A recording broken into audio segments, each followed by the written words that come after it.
خف جو ہوتا کیا موزے کپڑے کے موزے پر مسح کرنا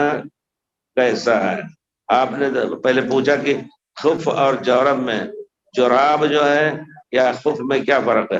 خف پرانے زمانے کا جو ہوتا تھا تو وہ جوتے کی طرح، اس کے نال بھی نیچے جوتے کی طرح، اور وہ پٹلیوں تک ڈھکے ہوتے تھے چمڑے کے، عام طور پر سردی وغیرہ میں یا سفر میں صحابہ کرام پہنتے تھے، پھر رسول بھی پہنتے تھے۔ لیکن اب جب کپڑے کے ہوئے، کپڑے کے جورب اس زمانے میں بھی صحابہ کرام کے زمانے میں اس کا ایجاد ہوا، اور اس پر وہ مسح کرتے تھے، کپڑے کے جورب پر مسح کرتے تھے، اور وہی حکم ہے 3 دن مسافر کے لیے، اور 24 گھنٹہ مرد ایک دن ایک رات جو گھر پر ہے وہ کر سکتا ہے انشاءاللہ۔ صحابہ کرام اس زمانے میں جب گئے تھے ایک غزوہ جس کا نام ہے، کیا نام ہے اس کا؟ ذات الرقاع، سردی تھی، پھر رسول نے کہا کہ تم لوگ وہاں مسح کرنا، کیونکہ